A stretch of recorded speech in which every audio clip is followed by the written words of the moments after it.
Bonjour mes chers compatriotes et bonjour mes abonnés. Partagez vidéo massivement. Lelo na Australie toza samedi le 13 décembre 2025. Na 8h juste. Na ebi na Congo bozana nou vendredi le 12 décembre 2025. Na ba pays mususu na ebi na ngate. Information ya Uvira eza ndenge nini. Uvira batekisaki yango. Soki batekisaka Uvira te, ba Rwanda mbele bakoti te. Parce que Uvira na Rwanda eza mosika. Uvira na Bukavu eza mosika. Uvira na Goma eza mosika. Uvira eza seulement na deux frontières. Uvira eza na frontière na Rwanda te. Uvira eza na frontière terrestre na Burundi, eza na frontière na lac Tanganyika na Tanzanie. Na yebisi bino na Uvira bazoboma mibali ya kosakana te. Parce que bayebi Uvira nyoso sele wazalendo. Bayebi très bien. Bazoboma bazo massacre bana. Ya kosakana te. Namoni lokola conscience ya ba Congolais ezonga te. Soki na tileli bino image ya bokolela. Bokolela parce que TikTok ekokanga ba image. Balingaki babima na Uvira lokola ba kende na secteur di Fizi. Bakuti bazalendo ba bloqué bango kuna po ya bakota Kalemi. Nzeleza te bakomi lokola bakomi katikati. Kanda wana sikoyo. Ndenge ba beta ki bango lobi na Fizi. Ndenge ba beta ki bango lobi po bakende Kalemi. Nzeleza te na ebisi bino bayende kosala massacre sikoyo na Uvira.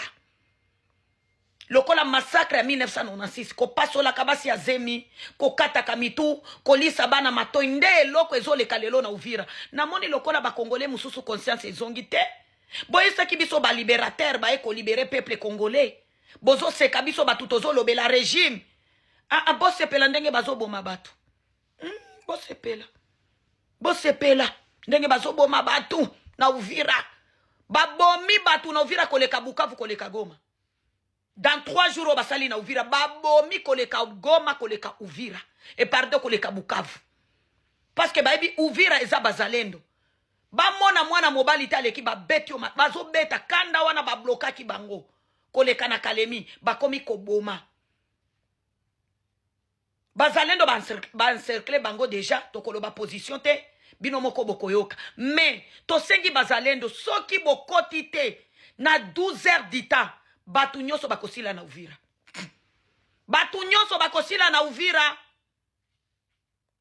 Gouvernement na biso bosala quelque chose.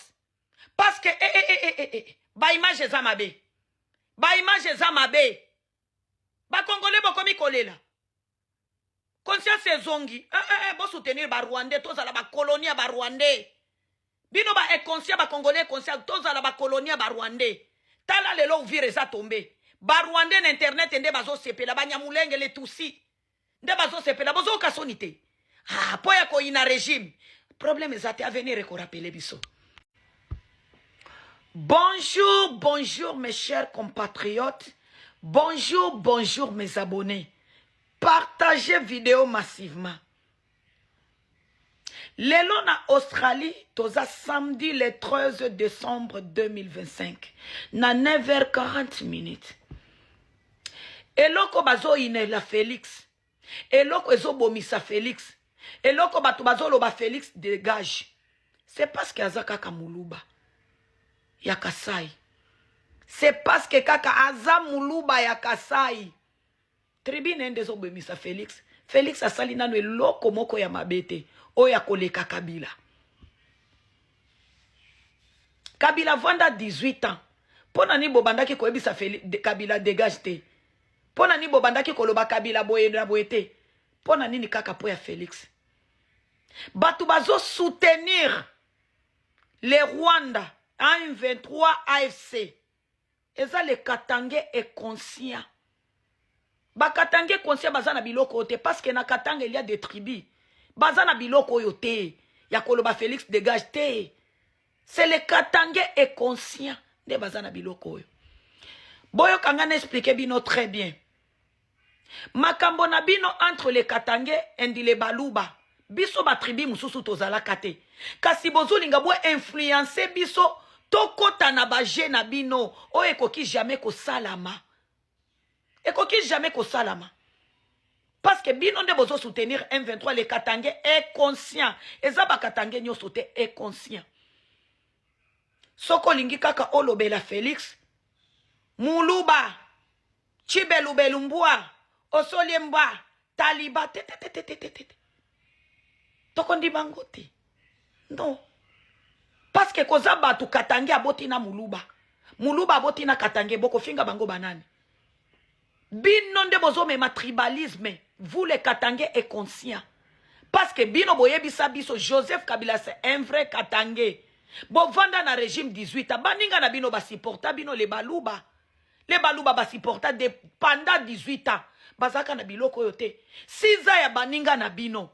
Bokomi ko influencer ko fingisa bango na bikolo mususu te. E komi lelo o muluba zaka tribal. Muluba zaka vantar. Muluba zaka boy te. Eza biloko na bino nde bomona kabiso ba tribi mususu to mona kate. S'il vous plaît. Après na ebisabino. Même ceux qui bozolo ba o Katanga est tombé. O boye na boye. Félix akokende lokola Mobutu bozo mikosa.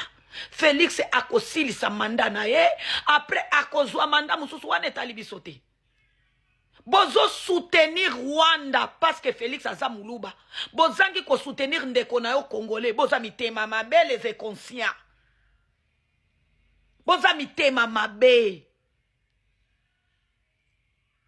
Ozo kende ko soutenir étranger à Bomayo en 1996, à Bomayo en 2012, à Bomayo en 2018, à continuer ko Bomayo en 2025. Ozo soutenir parce que kaka kombo ya Muluba ils ont pouvoir.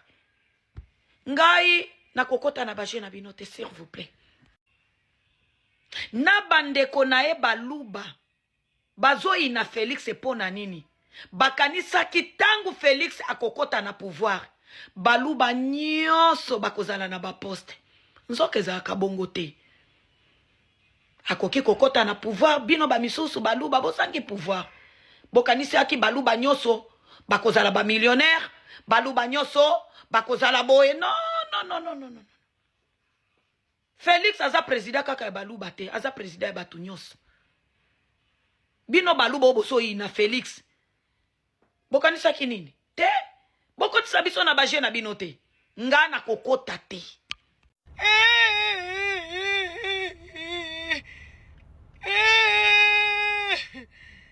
Nayoki babeti magloire paluku masasi na mabindie.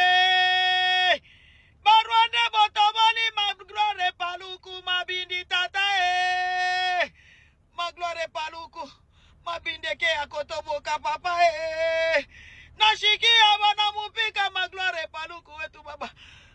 Bana mupika masasi mu mapumbu masasi mu mapumbu magloire paluku. Magloire paluku bakokundesa mabindi batamushika bila mampumbu. Malgré les efforts diplomatiques. Excellence, la République démocratique du Congo a volontairement choisi la voie de la diplomatie. Ce choix n'est ni une concession ni un signe de fragilité. Il reflète notre sens des responsabilités et notre foi en des mécanismes multilatéraux qui, s'ils sont pleinement assumés, peuvent encore ramener la paix. Nous avons fait ce choix parce que nous croyons en l'engagement des États-Unis, facilitateur principal du processus de Washington, en la constance de l'État du Qatar, garant du processus de Doha, et en la valeur normative du processus de Luanda, dont les principes continuent de guider l'action de l'Union africaine, désormais conduite par la République togolaise. La RDC a agi de bonne foi, la RDC continue d'agir avec bonne foi. La diplomatie n'est pas pour nous un choix par défaut, elle est l'expression de notre responsabilité d'État et de notre respect du droit international.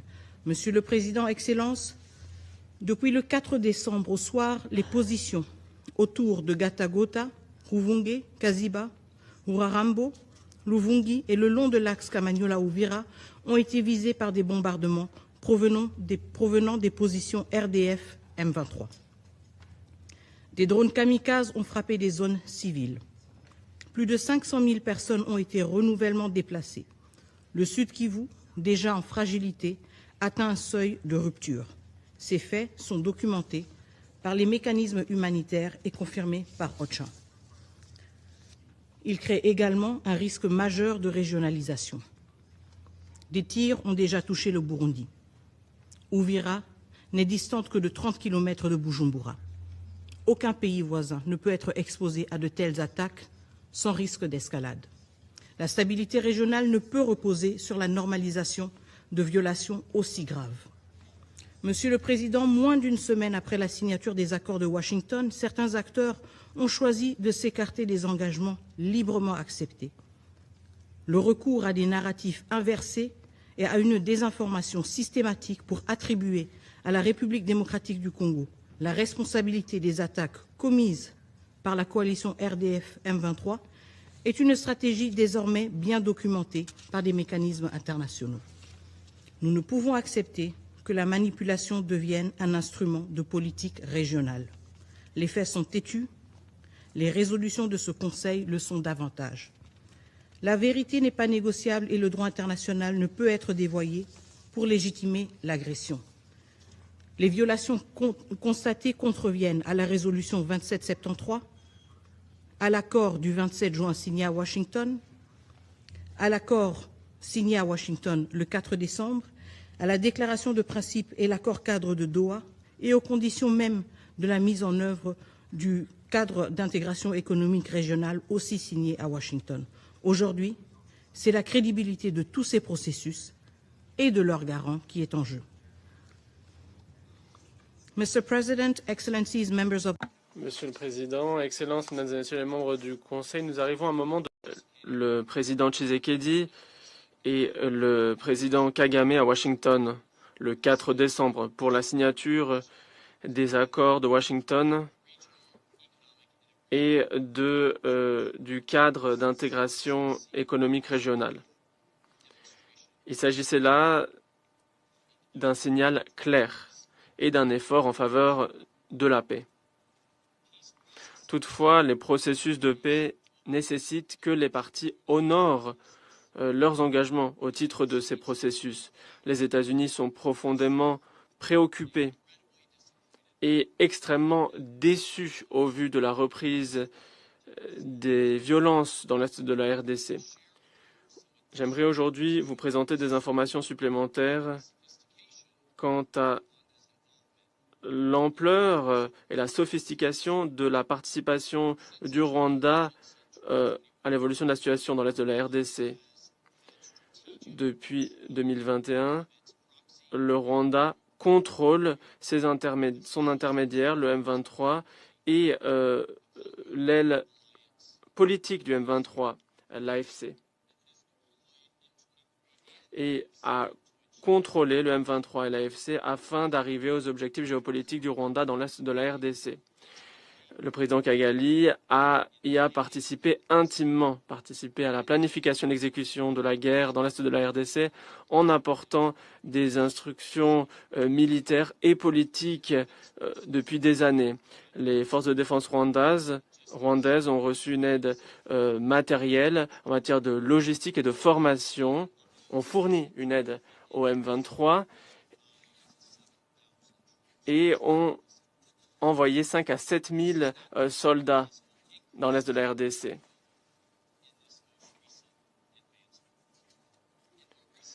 Ces derniers mois, le Rwanda a déployé plusieurs missiles sol-air et des armes sophistiquées dans le nord et le sud Kivu afin d'aider le M23 dans son conflit face à la RDC.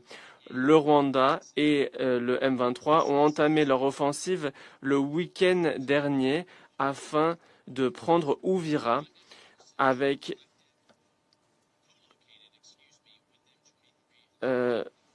les forces rwandaises qui étaient situées elles aussi sur le front.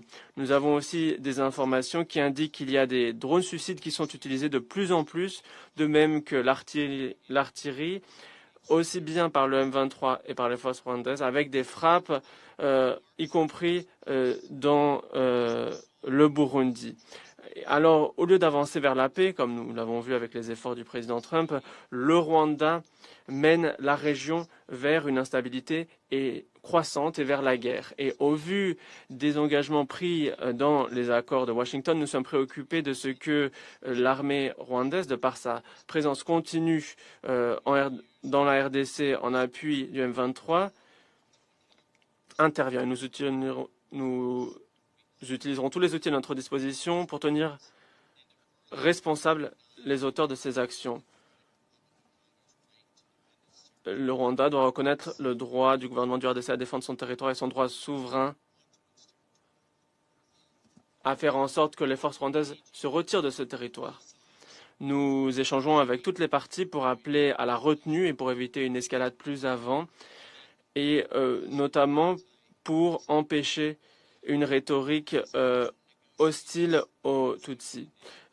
Alors que l'on négocie du mandat de la MONUSCO, les États-Unis veilleront à ce que la mission soit dotée des capacités suffisantes pour apporter une aide aussi bien au processus de Doha que celui de Washington, en gardant à l'esprit que les parties sont responsables de la réussite de la mise en œuvre. Et nous comptons sur le soutien de ce Conseil à l'heure de négocier de ce mandat.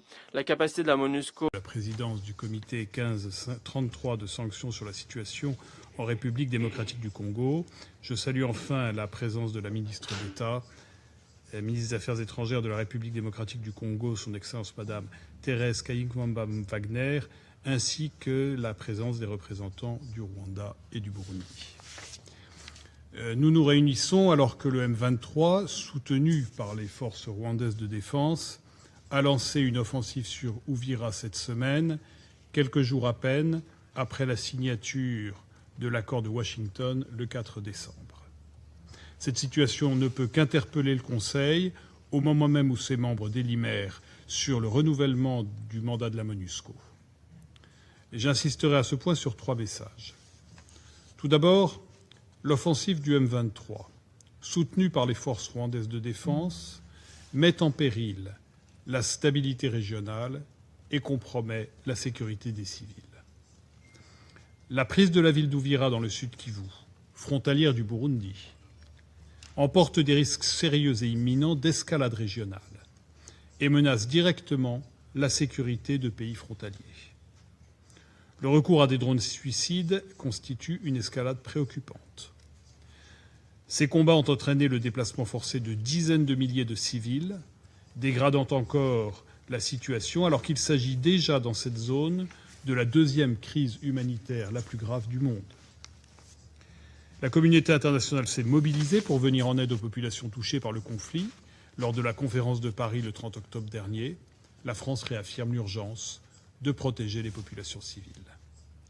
La France exhorte le M23 à mettre un terme à son offensive et les forces rwandaises de défense à se retirer du territoire congolais en application de la résolution 2673 adoptée à l'unanimité par ce Conseil. Le M23 doit respecter ses engagements au titre de la déclaration de principe et de l'accord-cadre de Doha. Deuxièmement, dans ce contexte, la France réaffirme sa confiance aux médiateurs. L'Union africaine, en particulier à travers les présidents de l'Angola et du Togo, les États-Unis et le Qatar, déploient des efforts immenses pour un règlement durable du conflit, qui endeuille les populations des Grands Lacs et qui déstabilise gravement la région depuis des décennies. Plus que jamais, le soutien de l'ensemble des membres de ce Conseil à ces efforts de paix est requis. Nous devons collectivement réaffirmer l'exigence du respect du droit international humanitaire par l'ensemble des parties, ainsi que leurs obligations en matière de protection des civils. La résolution 2773 doit être pleinement appliquée et respectée par l'ensemble des acteurs, à commencer par son appel à un cessez-le-feu inconditionnel, effectif et vérifiable. Le respect de la souveraineté et de l'intégrité territoriale congolaise est non négociable. Les actions provocatrices ou les discours de haine mettant en péril la sécurité des civils doivent cesser. Les accords de Washington doivent être respectés. L'accord-cadre de Doha doit être appliqué. nous appelons à la poursuite des efforts de l'Union africaine. Les récents événements risquent de mettre un terme à un règlement politique durable du conflit. Troisième message. Nous ne devons pas laisser cette situation remettre en cause le mandat de la MONUSCO et les négociations en cours. Comme l'a rappelé le secrétaire général adjoint, la MONUSCO continue de jouer un rôle essentiel en matière de protection des civils et dans la perspective du règlement du conflit. La France, en tant que porte-plume, a présenté un projet destiné à positionner la MONUSCO dans un rôle d'accompagnement de tous les efforts de paix.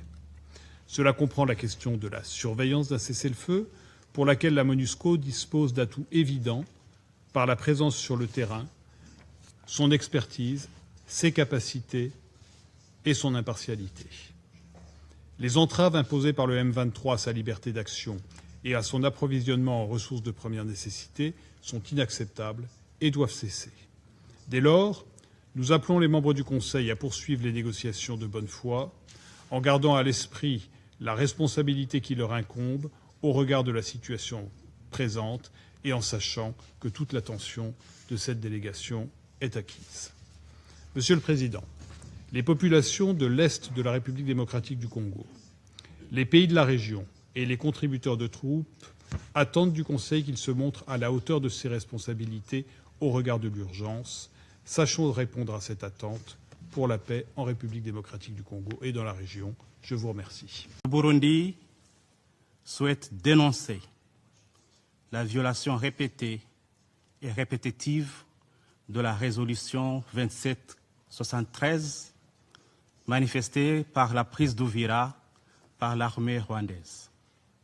Ces opérations ont visé et entraîné des victimes civiles innombrables. Nous sommes particulièrement préoccupés par les attaques transfrontalières, y compris l'usage d'artillerie, de drones et d'autres moyens létaux dont certains ont atteint des localités du territoire burundais. Ces actes violent la souveraineté du Burundi, compromettent la sécurité des populations civiles et fragilisent les efforts collectifs de paix.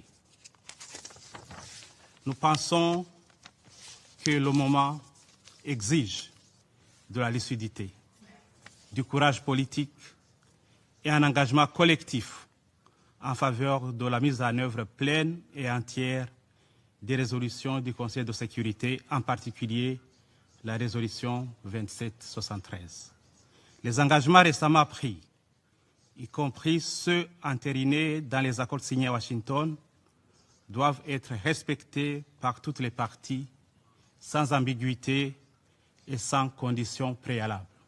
Dès lors, nous appelons le Conseil à, premièrement, veiller à ce que les résolutions du Conseil soient appliquées de manière impartiale, car la crédibilité collective de ce Conseil dépend de sa capacité à garantir leur mise en œuvre effective.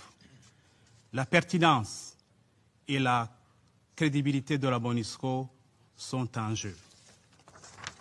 Deuxièmement, protéger les civils, surtout les femmes et les enfants, qui demeurent les principales victimes d'un conflit qui leur a été imposé.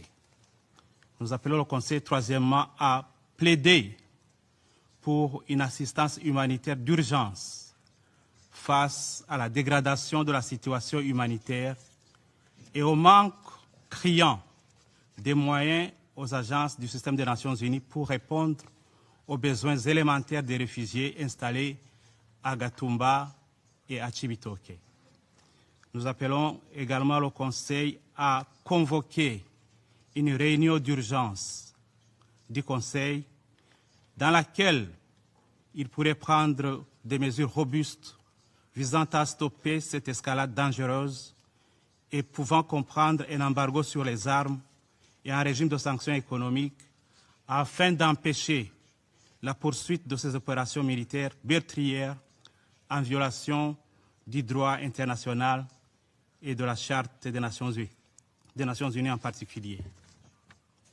Nous appelons également le Conseil à appuyer la RDC et les États voisins dans des efforts coordonnés de lutte contre les groupes armés dans le strict respect des frontières internationales reconnues.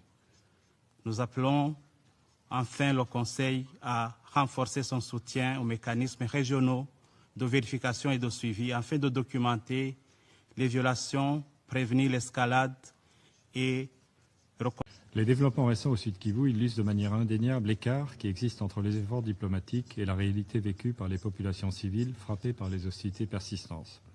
Dans ce contexte, l'application sans atermoiement de la résolution 2773 du Conseil de sécurité, qui appelle entre autres un cessez-le-feu immédiat et inconditionnel, et le respect par les parties des engagements pris dans le cadre des processus de Washington et Doha, reste essentiel pour que les avancées diplomatiques puissent enfin se traduire par une amélioration tangible de la situation sur le terrain. Si ces avancées diplomatiques récentes ont suscité un espoir réel, les violations persistantes du cessez-le-feu, la reprise des hostilités font peser un risque d'effondrement des efforts diplomatiques en cours. L'écart grandissant entre les engagements pris au niveau politique et leur mise en œuvre effective sur le terrain mine la crédibilité des processus de paix, fragilise la confiance entre les parties et alimente le sentiment d'abandon ressenti par les populations civiles. Sans mesures concrètes et immédiates pour faire respecter les accords conclus, les dynamiques de conflit risquent de fermer la voie du dialogue.